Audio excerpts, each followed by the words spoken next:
Have you ever made a decision and wondered, did I actually choose that, or was it chosen for me? What if the feeling of being in control was nothing more than a comforting illusion?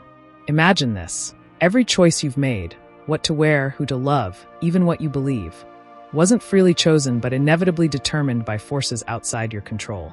Terrifying? Maybe. But to one man, this wasn't just a possibility. It was a truth that needed to be faced. That man was Friedrich Nietzsche, and his take on free will was radical, disruptive, and often misunderstood. To Nietzsche, the idea of free will wasn't a symbol of liberation, but a tool of oppression. Today, we'll unpack this paradox. Was Nietzsche's rejection of free will a path to despair, or a doorway to real freedom? Welcome to the unfolding journey, where we dive deep into the minds of history's greatest thinkers and uncover the ideas that shape how we live, feel, and question the world. If you're passionate about philosophy, psychology, and timeless debates that still shape our lives today, you're in the right place. Let's unfold this journey into Nietzsche's provocative view on free will and see what it reveals about us. Nietzsche and the problem of free will. Let's start by clearing the air. Nietzsche wasn't interested in debating free will in the same way a scientist or a lawyer might. His problem wasn't whether or not we technically have the ability to choose, but what we mean when we say we do. Nietzsche believed that traditional ideas of free will were born not out of truth, but out of moral and religious systems, especially Christianity. These systems needed free will to make people morally accountable for their actions, especially their sins. Without free will, there could be no sin, and without sin, no need for redemption or punishment. So, in Nietzsche's words, free will became a theological trick, a clever invention designed to create guilt. The doctrine of the will was invented essentially for the purpose of punishment. Nietzsche, Twilight of the Idols. To Nietzsche, free will wasn't a noble idea. It was a manipulative one, used by priests and rulers to justify control over others. Slave morality and the invention of responsibility. This is where Nietzsche's famous concept of slave morality enters the picture. In On the Genealogy of Morals, he draws a sharp distinction between master morality and slave morality. Master morality values power, strength, and action. Slave morality arises from the oppressed, valuing humility, pity, and obedience. In order to moralize weakness, slave morality needed a framework to blame people for their actions. Hence, free will. If everyone is free to choose good or evil, then those who do wrong deserve to suffer. Convenient for those in power. But Nietzsche wasn't buying it. He argued that most of what we call choices are actually the result of deep instincts, inherited values, and unconscious drives. In this sense, free will was a myth people told themselves to feel moral and in control.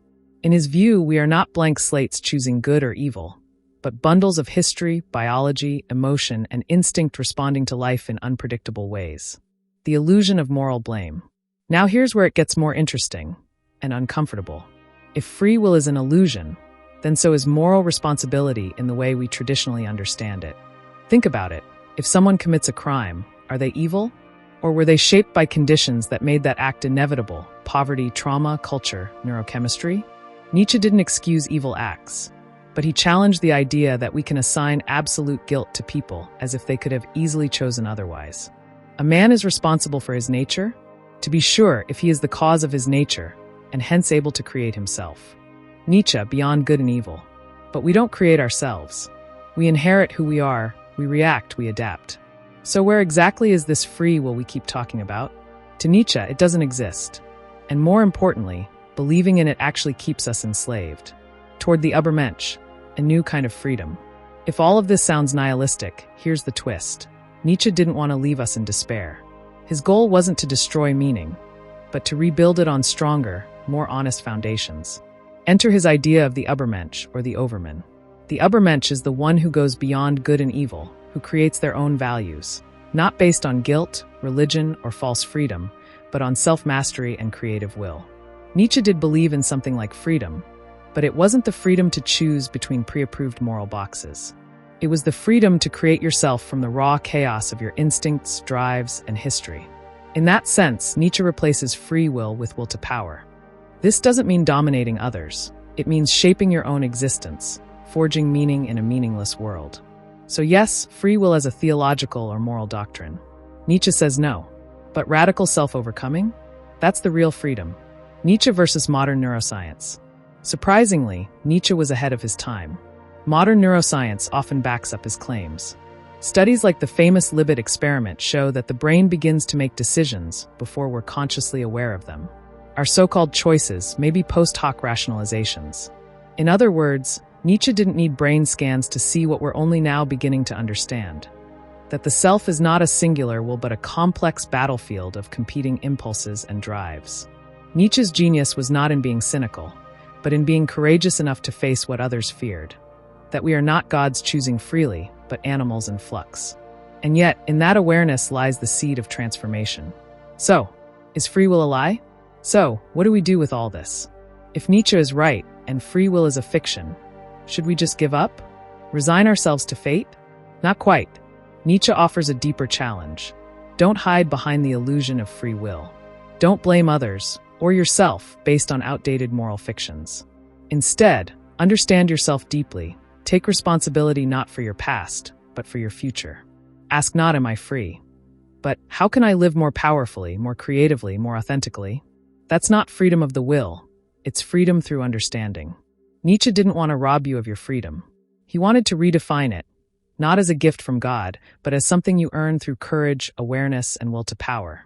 So maybe the real question isn't whether free will is real, but whether you're willing to take the reins of your own becoming. Thank you for joining us on this exploration of Nietzsche's view on free will. If this sparked some deep thinking or deep questions, let us know in the comments.